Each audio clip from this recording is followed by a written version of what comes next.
Ready for a historic moment? Yeah, it would be forever there on your YouTube. Until YouTube goes out of business, at least. Yeah. So thank you, by the way, for joining. So this video, the most common lies told on a CV, has been on my to-do list for 20 years now. I just thought it would be really fun. I see a lot of CVs, a lot. And spotting lies is a skill. And the more you review CVs, the easier it is to spot the lies. It becomes like kind of a system almost. It's similar like when you're a teacher and you're assessing courseworks.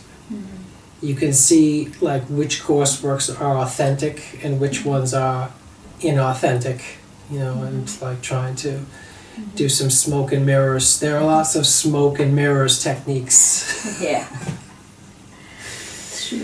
And if you listen to the discussion carefully, you'll see patterns and trends. Like there are certain techniques that are used repeatedly, certain patterns that occur over and over again, and there are strategies. There are specific like lying strategies, and hopefully I'll mention some of them if I can remember. But the basic theme, there's one sort of basic theme in that the lies are used to compensate for lack of skills and experience. That's the basic trend, like the underlying theme of all the lies. Like I'm lacking some experience or I'm lacking skills, so how can I modify my language to compensate for this lack? It's usually with the ATS system now, like as I'm a student and applying for many jobs, so just to crack the AI in front so that our resume goes to a HR or someone who's reviewing it actually. So we have to through the automatic systems. So we have to get through the keywords, and usually getting through that makes us lie. Put down those words. Yeah, that's another aspect. Congratulations, by the way, on your recent job. Yeah, thank you. Thanks for that. So you got through that hoop. Yeah. So, yeah, that's the sort of the why. And I thought it would be really fun. I just thought this is a fun topic. Like, this would be really fun to do a video on. And so what I've done, how did I compile my list? So I have a stack of CDs, CVs, whatever you want. I have a stack. I just went through them, spotted all the lies, and took notes. I have a lot of CVs. I see a lot of CVs. I have a stack of them. So it was actually kind of fun to look through them and like make notes about all the lies. And it's also people that I know. So I like really know what's a lie and what's not a lie.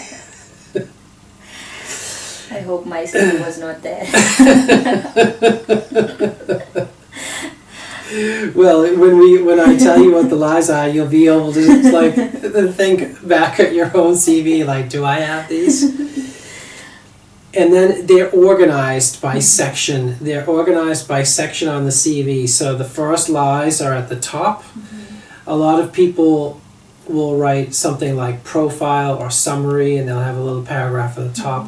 That is actually supposed to be objective. Like that first paragraph is supposed to be an objective, like what you're looking for. But some people write something like summary, background, or profile. The first set of lies comes in there. Another section of lies comes in the skills. You have like a skills section. It could be technical skills or other skills. There's a set of common lies there, and then the other common set is in the experience section. So I thought it would be good to go section by section, like of the different lies, like that's how they're organized. And then we'll also not just point out the lies, but I will also make recommendations on how to fix them. like how to change the lies into the truth. Because that wouldn't be fair. Like that wouldn't be entirely fair. Like to just, because I imagine somebody would be very frustrated. Like, okay, you've pointed out the lies on my CV. Now what? Like that's it? Should I just give up or whatever? Ready?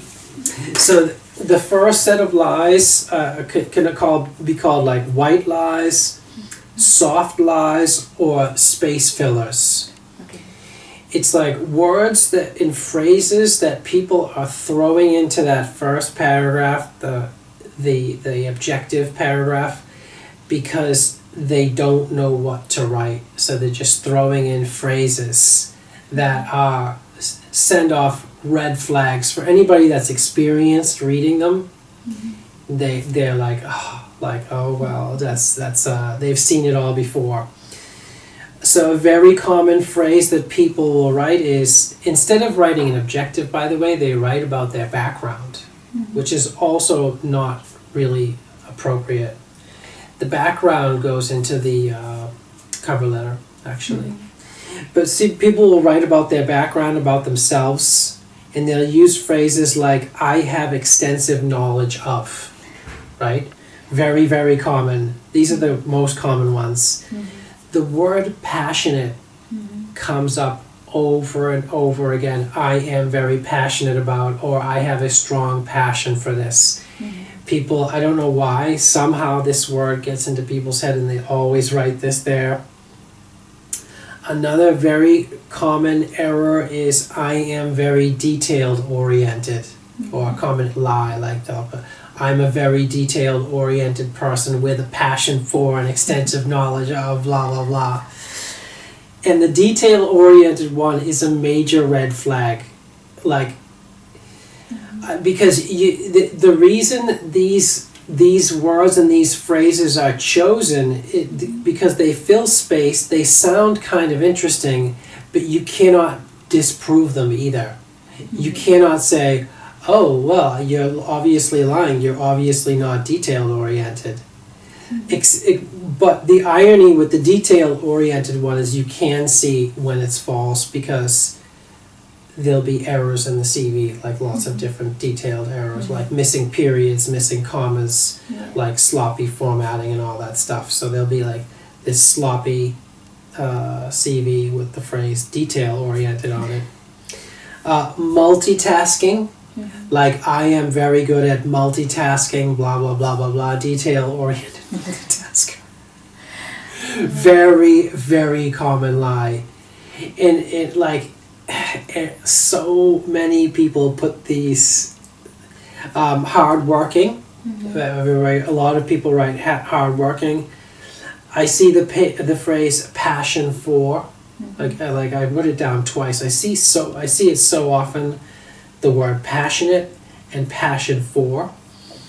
I see the phrase highly motivated. I am a highly motivated, detail-oriented, passionate. I guess so. It's like there are many people who guide us for resumes, and like they give examples in this language, so everyone puts through in this language, and they feel like this kind of language or these words are essential in the resume.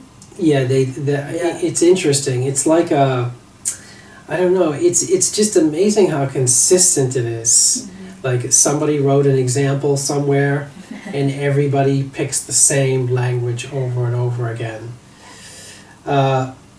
Attention to details is, again, it's so frequent that I wrote it down twice, like detail oriented, attention to details, eye for details. I see those phrases all the time, and I know it's a lie.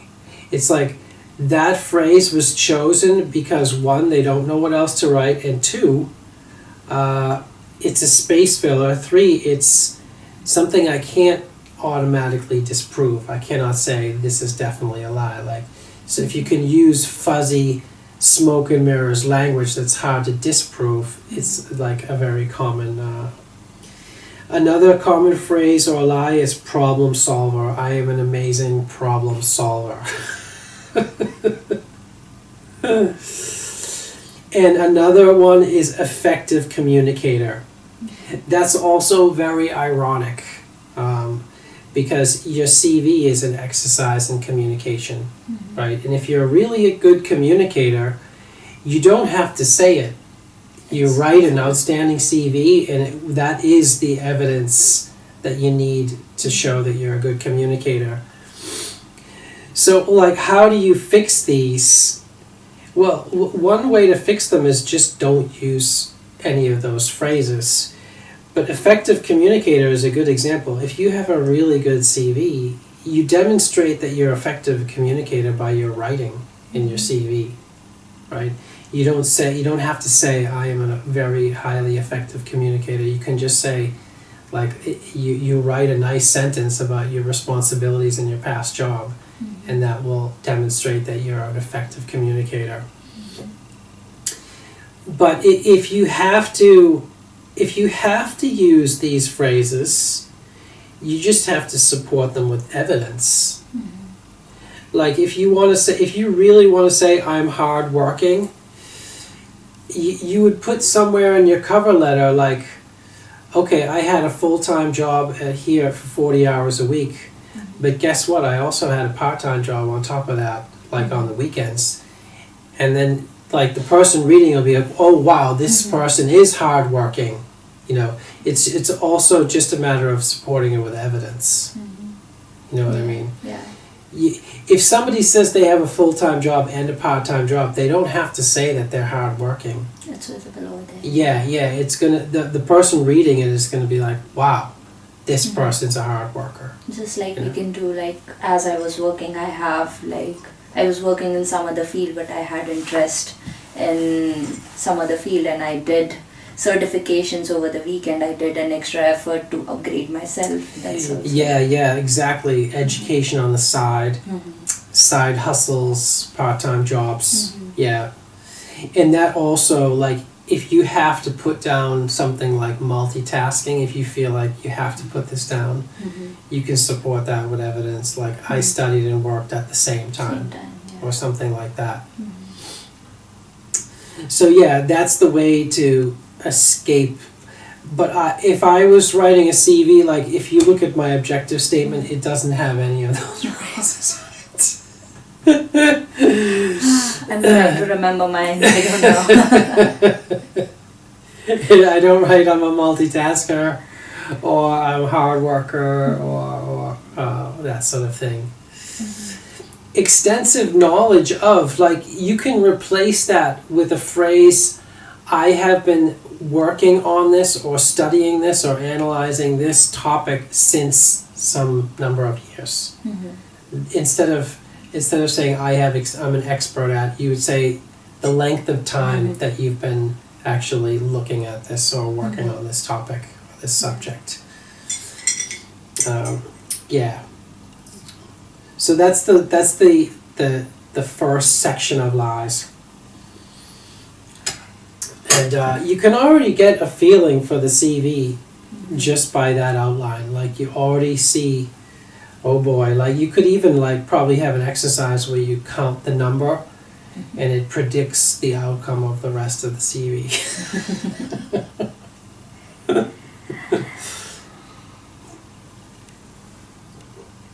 Okay, we have skills lies and experience lies. I think we'll do the skills lies, right? A lot of CVs, and they should have a section called skills. For you'd want a section called technical skills. Like, for computer scientists, I would probably divide it into programming skills and then technical skills. I would probably separate them out, actually. And then if you want to have soft skills, you could put in a soft skills section, but I wouldn't recommend it. Like, if you can leave out the soft skills section, I would leave that out and just integrate those into the experiences. But that's already a warning sign. If somebody just has skills, right, and that's it, it doesn't say anything about soft skills, technical skills, or anything, and they mix them all together, that's already a sign, like, It's already like, ooh, this person hasn't put very much thought and effort into the skills section. It's already a warning. This one, the first one I wrote down, is not common actually. I just thought it was so funny. I had to write it down. Public speaking. Somebody put public speaking as one of their skills. And I know the person, so I know it's like a really bad lie. If you wanted to turn this into the truth, you could have, what would be really amazing is a special section of the CV that says like public talks, public lectures, with the title of every lecture, who it's for, who the invitation came from, the date of the lecture, maybe even a little abstract, and like in the best case you'd have a link to a recording. If you really want to have that as a skill, but just sprinkling it on there and hoping that everybody believes it is not a good. If you just put public speaker on there and you have no evidence, the person reading it is going to know it's a lie. Like that's true about all of these. I've seen very often social media as a skill. I wouldn't put this down unless you. I wouldn't put any of them down unless you have really good evidence. Okay. Yeah. If you think that social media is really one of your skills, then you have to support it by evidence. Like, here's a link to the social media accounts that I manage. Have a look, and you can see my skill. Yeah, it might be beneficial for the marketing industry, as in most of the marketing is done nowadays by social media. Yeah, the keywords and all. Something like that, if you have advertised something and supported some group to help them boost their sales or customer base. Exactly. But I wouldn't just throw it on there in the hopes that somebody's gonna believe you. I actually had a friend that managed the Twitter account of quite a famous TV show host. It was a guy that did construction. I can't remember, but he managed to accumulate a few million followers on Twitter. And he managed the Twitter account, and he could have put that on his CV with a link to the Twitter account, like, look, I've accumulated like 3 or 4 million followers on Twitter because I managed it. But he didn't, which I think that was an error. But it was actually impressive. It was a real case of somebody actually being good at social media and accumulating followers. There is a friend of mine doing this, like I told you, like social media campaigns for companies. So they help other companies to put on keywords and just boost their sales online presence. If someone searches for TA, for example, the company comes up who they have endorsed. So that's how the business is going. That's how I know about social media skills. Yeah, it's not very difficult to offer evidence for that skill, actually. I see a lot in the skills data analytics or data analysis. And this is also easy to supply evidence for. Like, it's easy to describe some experience in the job experience section on this. But I wouldn't put it down. I would instead of putting that down, if it's really true, you would put down the actual tools you used, like Python or something. You wouldn't put down just data analysis and data analytics. You'd put down the actual... But like, what if it is the keyword in the job description? As I told you, like, ATS system is very difficult nowadays to crack in and go to actual human. So like AI analysis, AI analysis is done on keywords. So what if it is a keyword in skill section of a job description? What we should do in that case? That's a good question. So in that case, I would say data analysis with Tableau or data analysis with Python. Okay. Something Power like BI that. Or something like that. Or a certification. Yeah, yeah. But even with a certification, you'd want to use some tool, right? So yeah, I would say with the following tools, with the Okay. following software typically. For my Yeah. CV, I have used like data analysis skills, and I have Mhm. listed all the tools, all the coding languages. I have introduced myself while making different projects that I have listed below in my Mhm. CV. Mhm. That's how I try to present it in my CV. Okay. I'm not sure. I've seen people throw in website developer.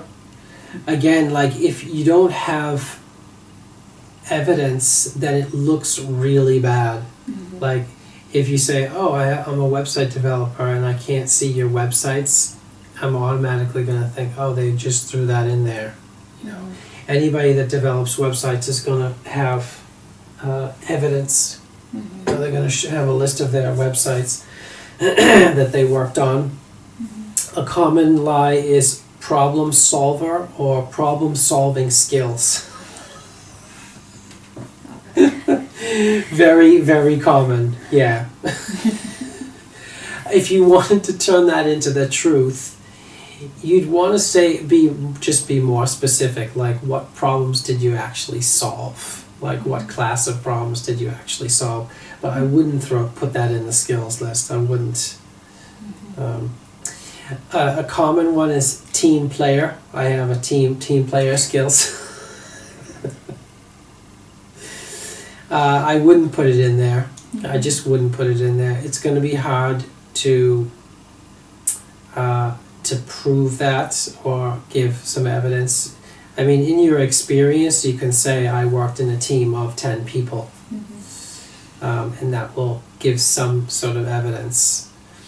I suppose, thinking about this a little more, if you really work in a team, then your team is going to have it should have an explicit structure. You know, for example, like leader, administrator, treasurer, secretary, or whatever.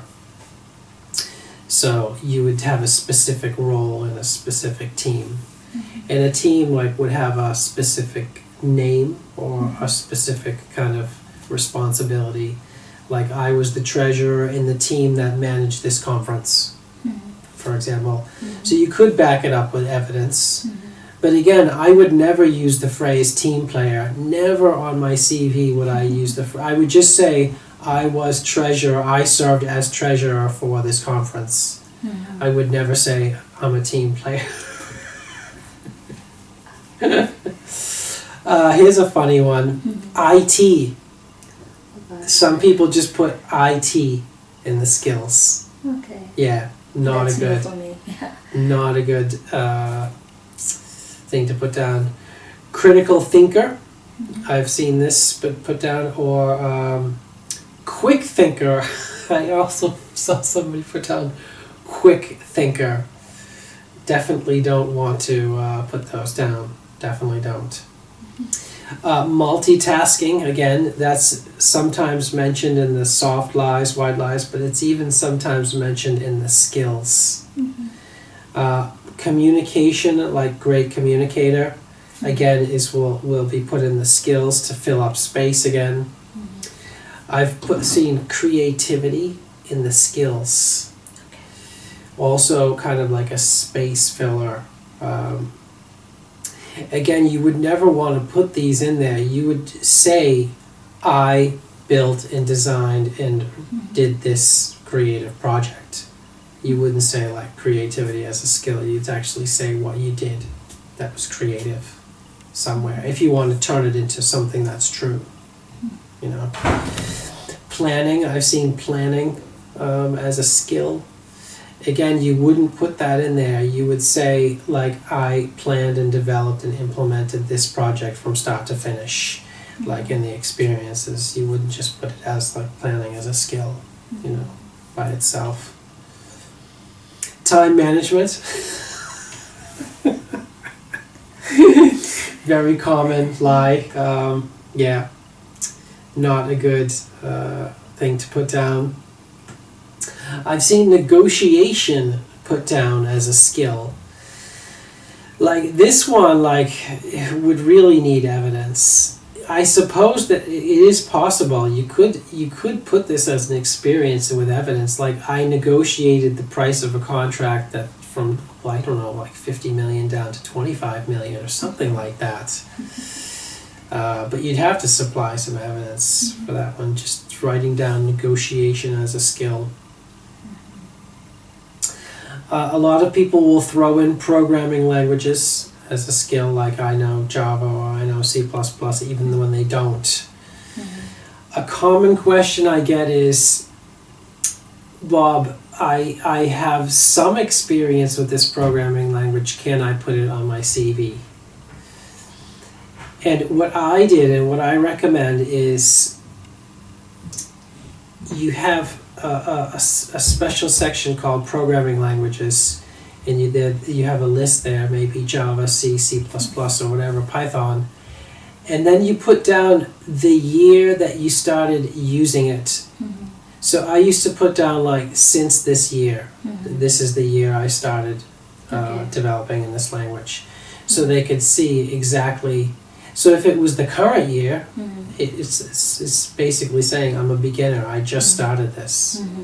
But if it's 5 years ago, it means you have 5 years experience with this programming language, so you're really good at it. Okay. So you'd give some sort of indication at the length of time that you have been working with this programming language or developing, and that will sort of take the lie and turn it into the truth, right? Yeah, basically. So, like, for basically computer science degree or an information technology degree, we are being introduced to most of the programming languages in different fields. So we have touch bases in all the languages, but yeah, we cannot learn everything with expertise.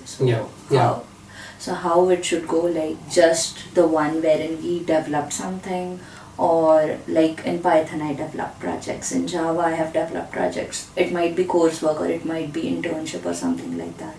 So we should just put those skills or the skills we got exposure to, and like if we get chance, we can just carry it forward, learn it again, something like that.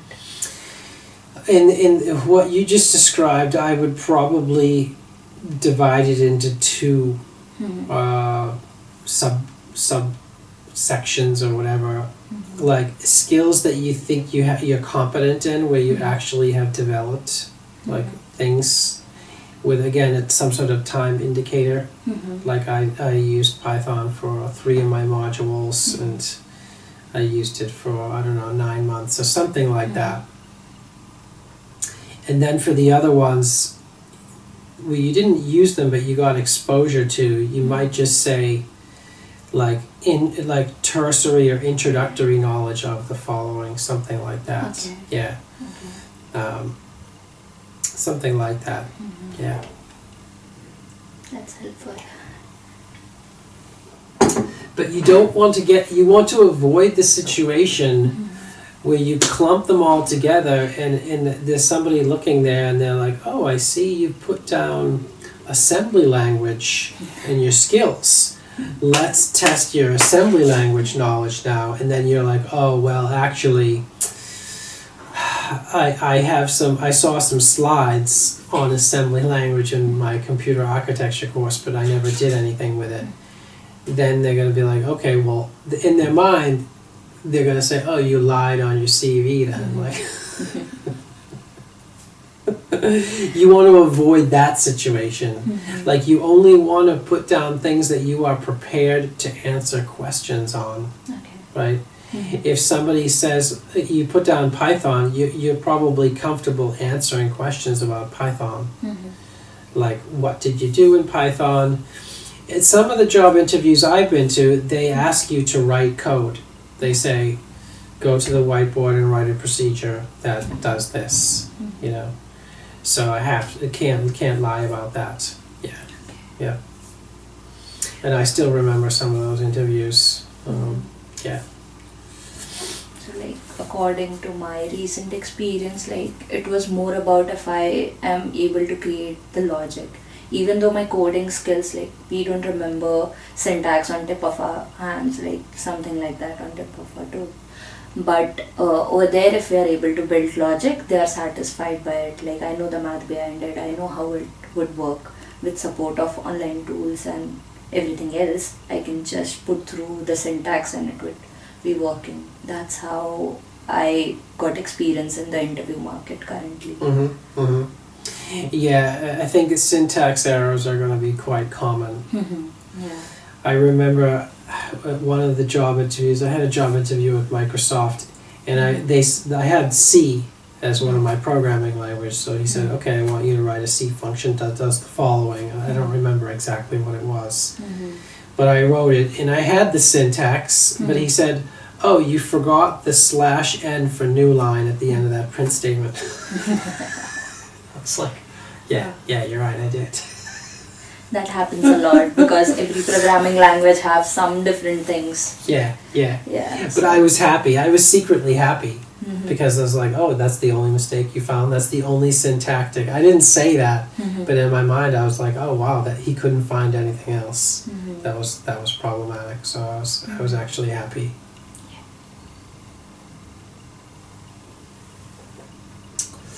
Okay, so those are all the common skills lies. Then there's the experience lies. These go into the professional experience. These are common lies that go in the job descriptions, and some of them have a definite theme to them, which I'll mention. However, I can already spot signs of lies when I see the following. If I don't see the address of the company, I automatically get suspicious. If I don't see the URL of the company that somebody's putting down in their experience, I automatically get suspicious. And some people will invent a business. So they'll invent a business, therefore they won't put down the address and they won't put down the URL because they invented it. Or it's like some business that doesn't really exist. So if I see that, if I see no address and no URL, I'm automatically on high alert. Oh, better look at this one really carefully because they might be lying. So just putting down the address and the URL of every business helps it look more credible. The reader is not on high alert. For did they really invent this business? If somebody's looking at your CV and they go to Google to check, does this business really exist? You've already lost. You don't want the person looking at your CV to have to Google anything. If they're okay, I'm Googling this now, you're probably already in the not going to get the job interview category because there are going to be enough people that do it right and give enough evidence. That's my opinion at least. Okay, common lie phrases. I participated in this thing. I worked on this thing. Or I improved this thing. I helped with this thing. I assisted in this thing. I supported with this project. These are all kind of hand-wavy, smoke and mirror phrases that are essentially lies. The theme here, there are two themes. One is very vague, what does it mean you participated in? What does that actually mean? What kind of participation? You watched? That's participating. You watched somebody to, or you improved something. What does that mean? Or you helped with something. For all of those, you're not sure what it actually means. What does it mean you assisted? You assisted, you got the T for the team to work. The silent partner in the project. Just here for the name. Very common lies. And the other theme is you're hijacking the work of others. So somebody else did the work and you helped them or you assisted them. Like, that's the kind of common theme. So it's like, oh, I didn't do anything, so I'll just write down that I helped with or I assisted with this. Nobody can say that I'm lying explicitly because it's hard to prove that I'm lying. And if somebody asks questions, I can just say, oh yeah, I don't know, I handed the mechanic the tools. So very, very common. Supported with, worked with, managed, involved in. I've seen these are all common. I see them all the time. How do you turn them into the truth? You just be more specific. Like, what do you mean participated in? That can be clarified. Like, I was the person that evaluated the software with the users or something. You just be more specific. Or I worked on, okay, what actually did you work on and what was the work that you did? Like, you can turn all of these very vague smoke and mirror phrases into something specific. Like, I helped with. What was the help that you supported? Like, I did the background research on this to make sure nobody had done it before or something. Like, you can be more specific. I assisted in. What does that mean? Like, what did you assist? Like, I helped, I don't know, find out the most common programming language to solve this problem, or I found the library that solves this problem, or something. That you could turn them all into something more specific. And like this, when I look at CVs, and I don't know I think you saw some of the CV videos, I was always saying, oh, you've written this down, but I have no idea what it means. Can you be more specific? I was finding these phrases over and over and over again. Sometimes they're true, but sometimes they're lies. And you just want to make them, you want to transform them into something that actually sounds true. You know what I mean? Yeah. It's pretty obvious, I think. Yeah, I guess it is more of an issue that the content related to CV that is available freely to everyone, because every CV, like now I'm actively generating my CV, actively updating it as I'm in the very early stage of my career. So what actually we refer online, everything, every other resume have such phrases that you have pointed out. So as a fresher, as a new one in going to certain industry, I see, oh, this is how the pattern goes, and we adapt it. And now, as our CVs are going online, someone else will adapt it again. It's sad. Yeah. You get bad advice. I see that a lot. People will say, well, this is the template I downloaded, or this is the template I was given, or like they get advice from somebody or something, and they're like, but I'm only following the advice I was given. And it's really sad. Yeah. There's just a lot of bad advice out there.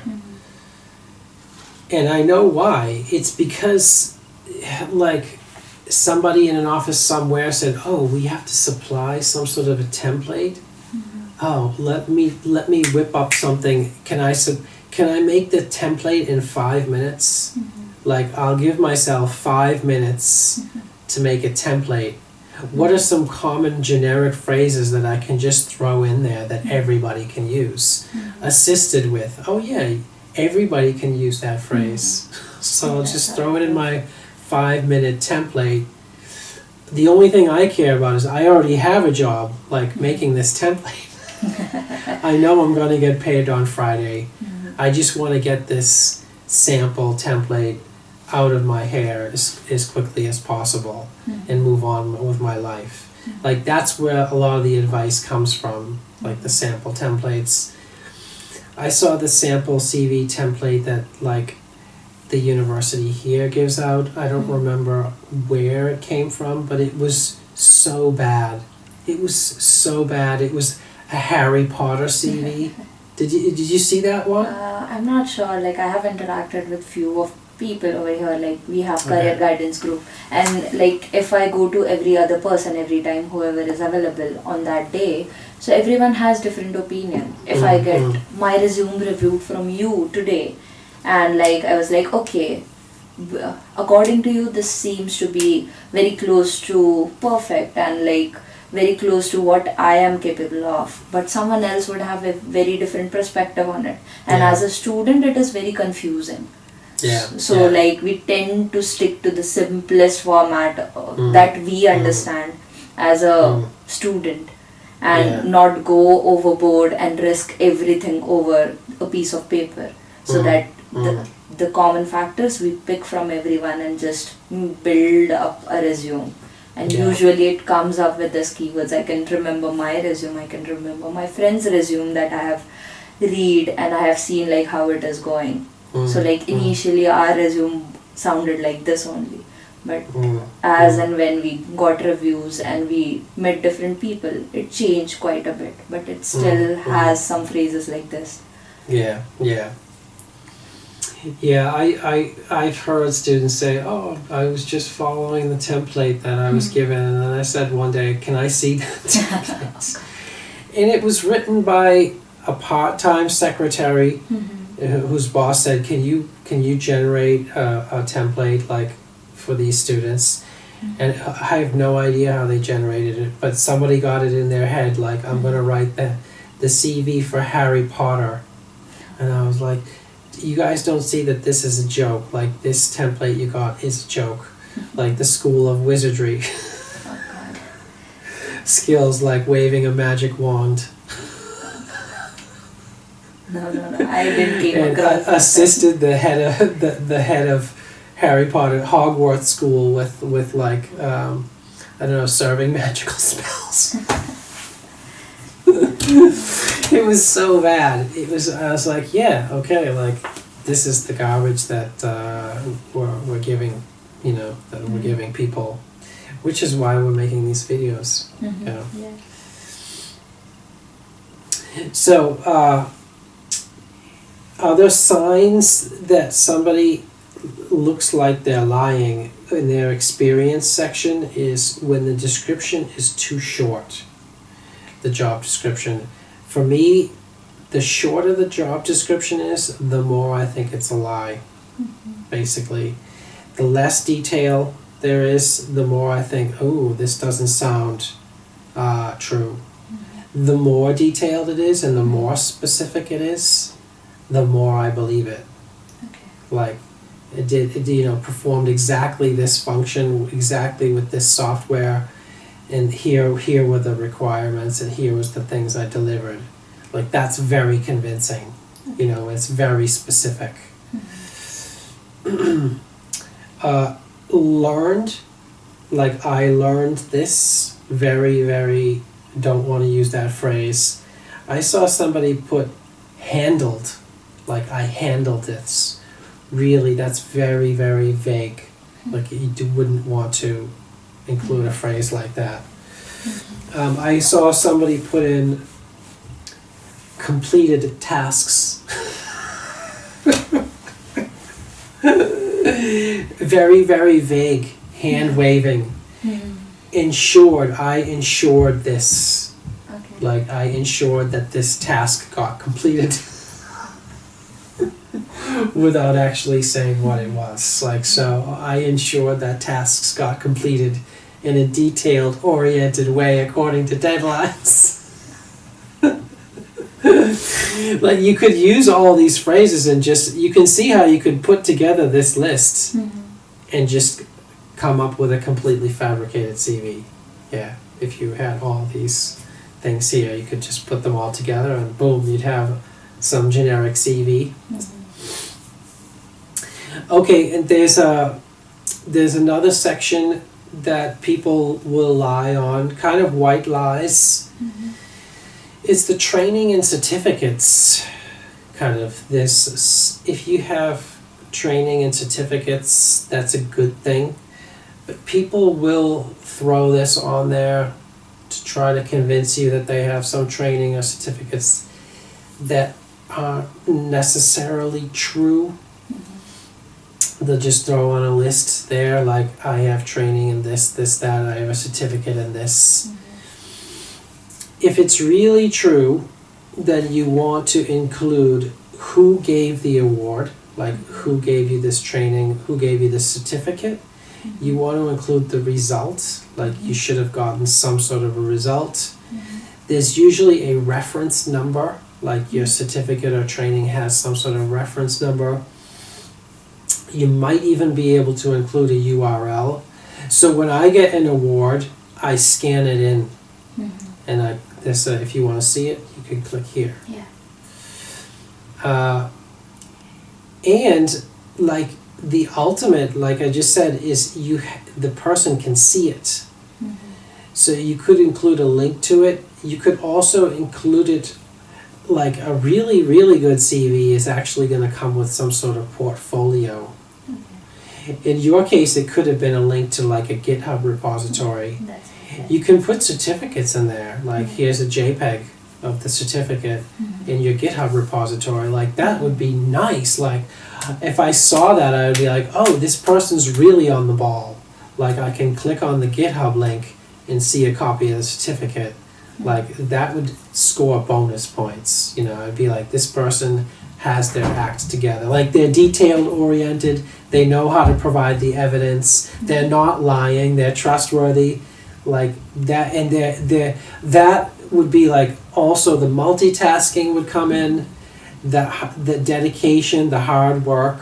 Like it would paint, just that small detail would paint a very good picture. You know what I mean? I did that after our discussion during our meetings. Like I added, like mostly my certifications were online and they had badges. So I thought as I have provided my LinkedIn profile and it is attached over there. Nice. So nice. It was Yeah. a bonus for LinkedIn, and then Yeah. I have attached the online platforms link, the badge number they give, so that anyone Very can good. verify it. Very good. Yeah. Yeah, I didn't think of that. It could be on LinkedIn too, just a URL to the LinkedIn post or the image or whatever.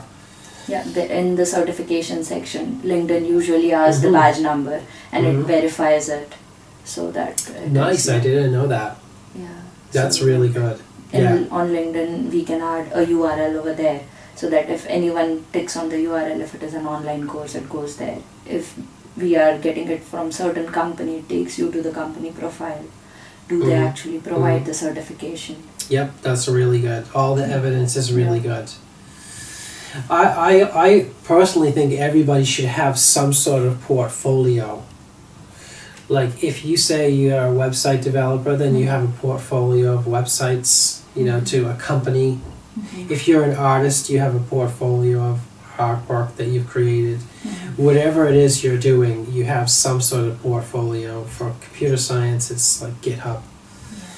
Mostly people are creating websites now, like HCI, and I've seen HCI students creating a website wherein they have attached their projects and their researches.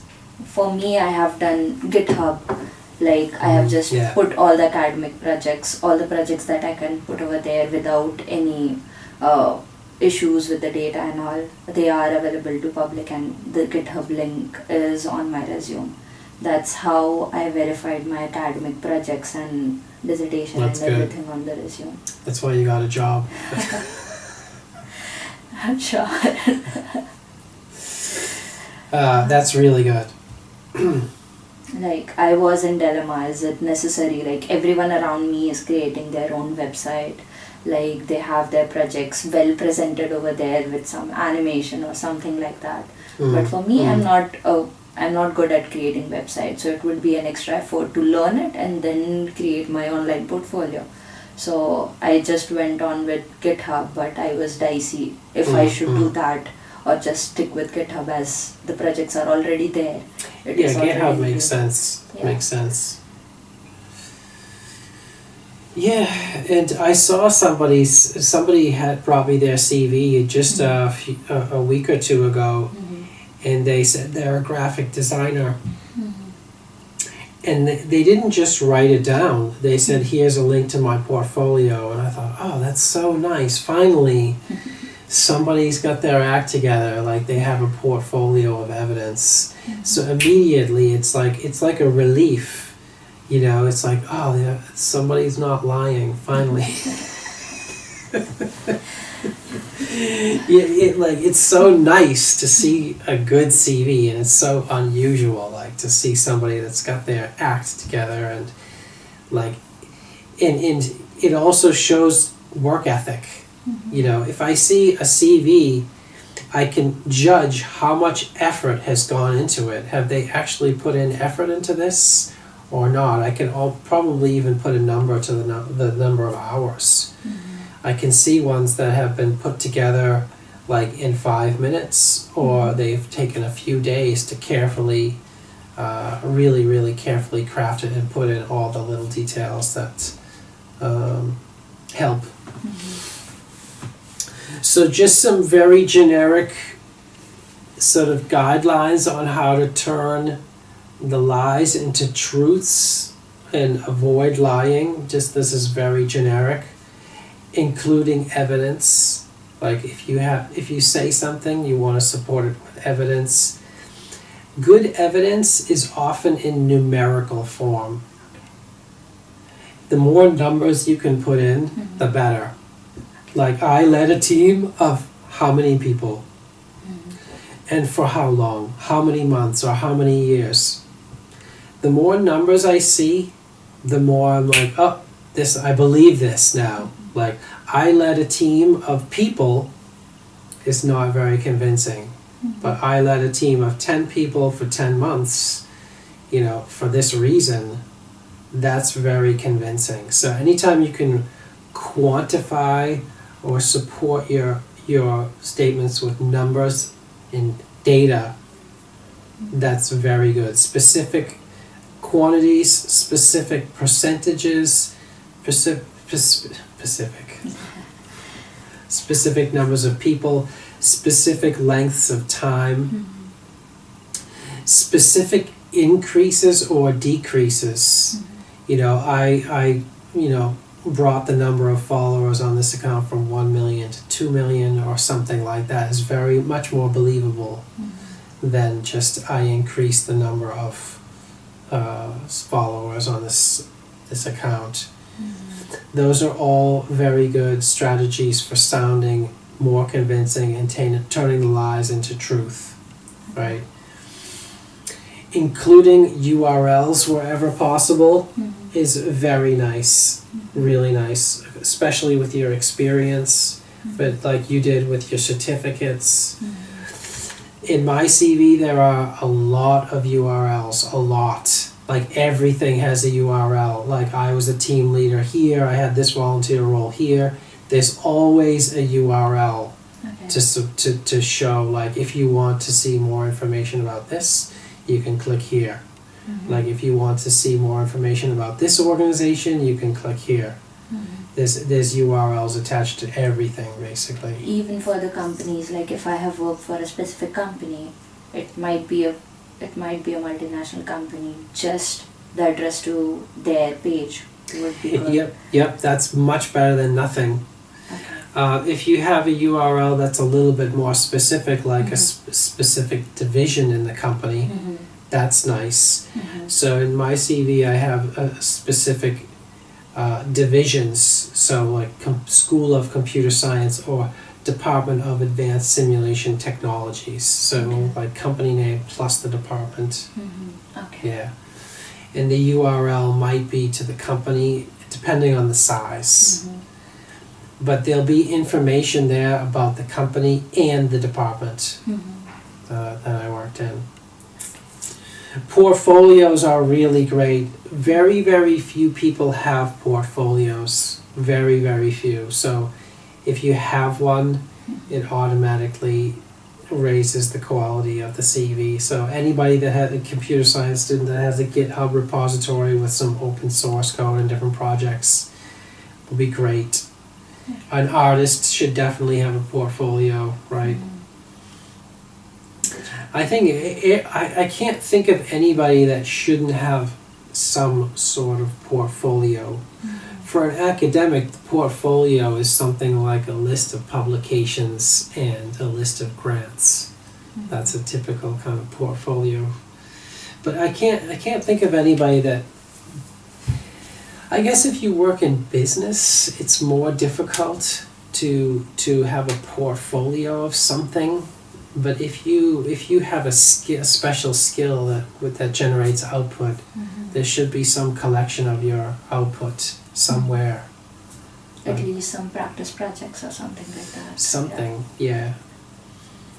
I can't. Yeah, maybe business, for people in business, it might be difficult. I guess in business, a good portfolio might be something like a list of references with success stories or something like that. A list of, I mean, that would be very impressive. Somebody that has like, okay, I'm a business manager. Here are 10 people you can call with success stories of how I help their businesses or something, and how I help We them. can just play with numbers or something like that to show that is how I help them grow.